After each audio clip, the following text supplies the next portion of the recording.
Welcome back to the GSMC College Football Podcast, presented to you by the GSMC Podcast Network. Just talked a little bit about Notre Dame, Clemson, where that rivalry could go. Gonna switch gears, talk a little bit about the Big 12 right now. And this is gonna be my rankings of the Big 12 coaches. There's a lot of really good coaches in this conference right now. And I honestly had a lot of issues trying to rank them, through all of them.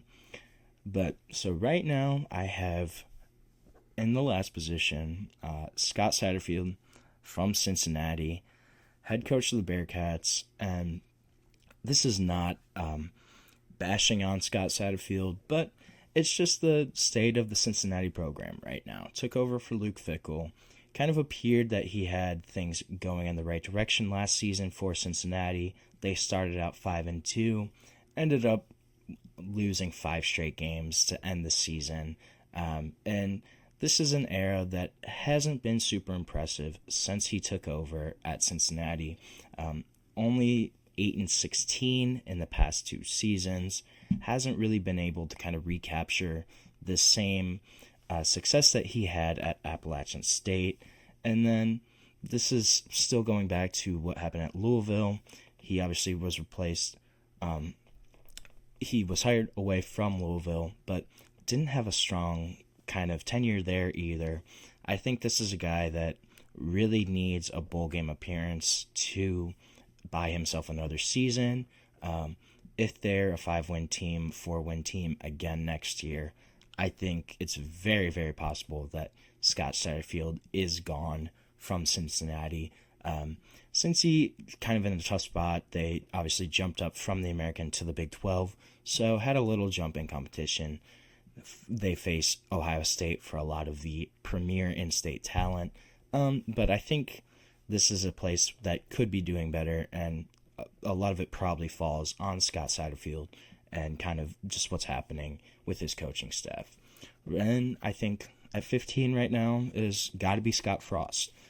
Returning to UCF, the big question, can he recapture the magic that he had in his first tenure there?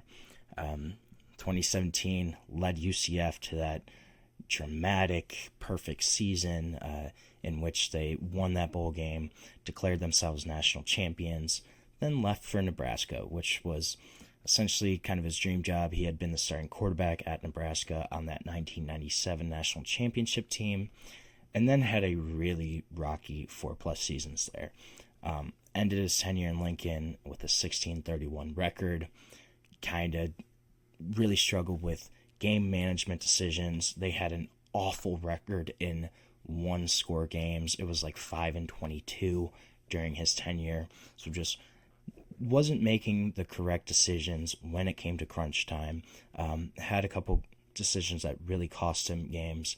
When you're going 5-22 in one-score games, that's a pretty big issue. And a lot of the times that falls back on coaching, because there's only so much players can do in that situation. A lot of that is game management, coaching decisions that play in and factor into one-score games. Now, going back to actually UCF. UCF, this is a team that has also struggled since they've been in the Big 12. 5-13 conference record the past 2 seasons, but a program that is really investing in football.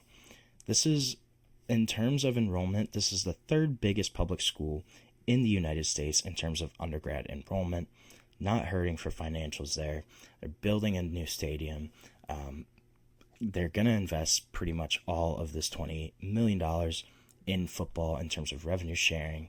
So it's going to be up to Scott Frost to kind of determine UCF's success, but a program that hasn't had a lot of success the past couple of years, and a coach that hasn't had a lot of success dating back to his last time as a head coach. At 14, I think it's probably going to be Brent Brennan from Arizona.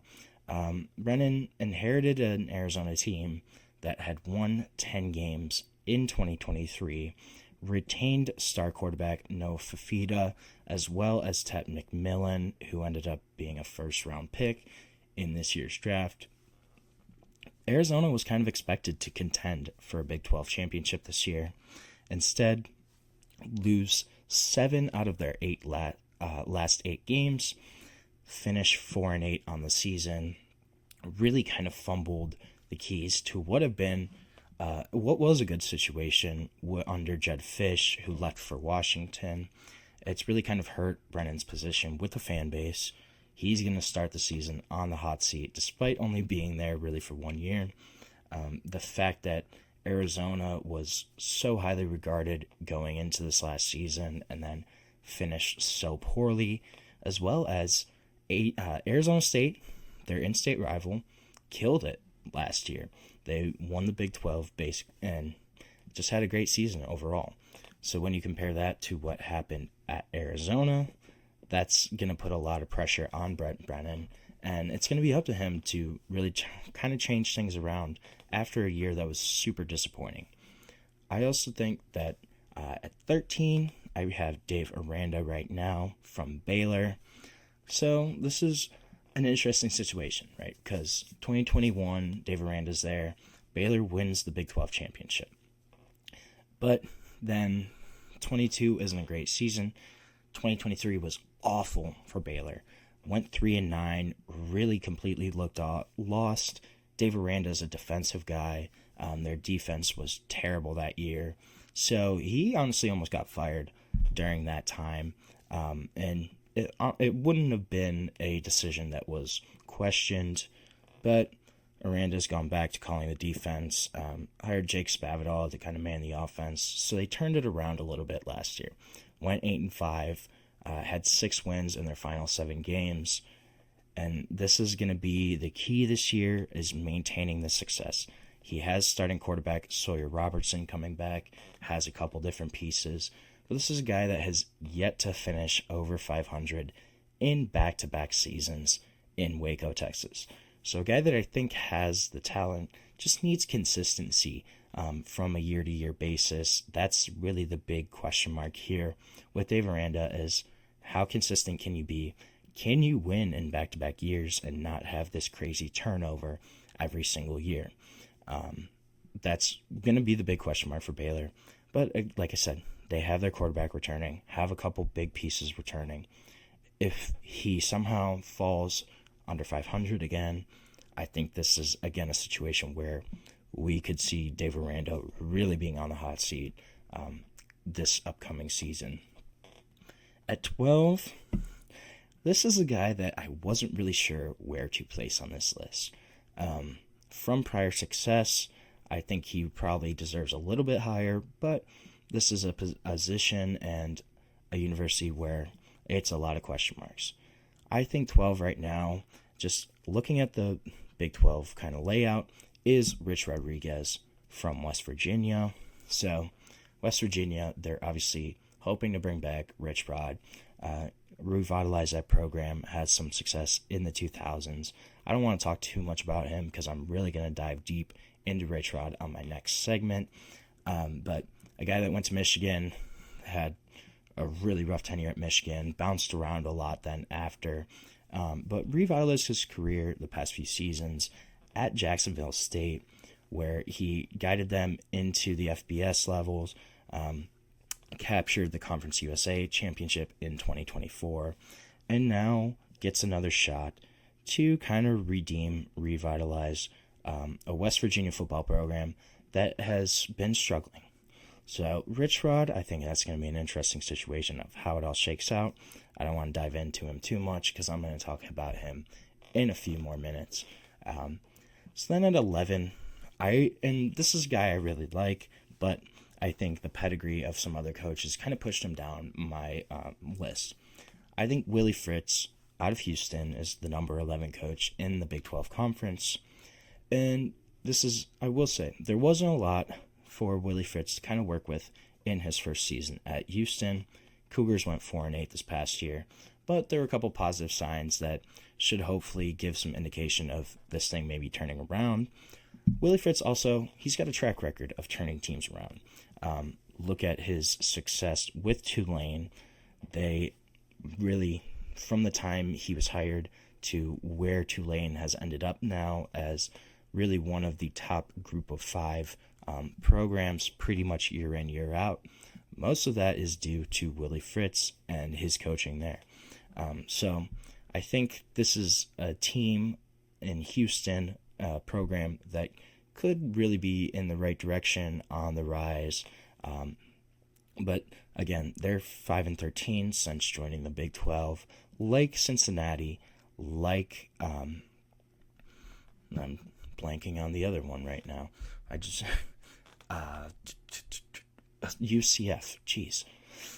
Like Cincinnati, like UCF, who they came in the conference with, they haven't really had a ton of success in the Big 12, 5-13 in conference play. But I think this is a program where Willie Fritz can really get it on the right track. And I think I'm a little higher on him than some of the other coaches, but I'm just ranking this more based on pedigree and what's kind of happened at Houston so far. And then at 10, this was a guy that was really all over the board for me. I had no clue, even more so. I think Deion Sanders is the number 10 head coach in the Big 12. In terms of actual coaching ability, this is kind of what I based my list on primarily is, I think, actual coaching ability. I think a lot of his success was probably based on Travis Hunter, Shedeur Sanders, and that's what we're going to see here. This year is really about what Deion can do as a head coach when he's not coaching his son, when he doesn't have one of the best players ever in terms of all-around play of college football, and defensively, offensively, and Travis Hunter. You're not going to have that. You're not going to have your son as your quarterback. What's he going to be able to do? In Colorado, I will give him a lot of success. Colorado was doing nothing before Deion Sanders came. Completely revitalized that football program. So I will give him that success. Had 9 wins last year. They hadn't had 9 wins since 2016. So at least some of that has to be due to Deion Sanders. I'm just a little more hesitant on how much of it was based on Travis Hunter and Shedeur Sanders being his quarterback. But this is a guy that I think is a strong coach. He's still learning as a coach. But a guy that is still going to recruit really well. The allure of playing for Deion Sanders is really strong. And kind of the culture that he's built in Colorado is really impressive. You have to give him props for revitalizing and turning the Buffalo program around. Definitely gives them a much better chance to win than they've really had in the past 15, 20 years. So I'm just not sure. Will that carry on through the season and beyond for Deion? We're going to have to wait and see and kind of see how that shakes out. So we're going to take our last break of the show right now. When we come back, going to talk about a guy I just touched on, in Rich Rodriguez. What's going to happen with round 2 in Morgantown? Really interesting situation going on right there right now. So we're going to dive into it when we come back on the GSMC College Football Podcast.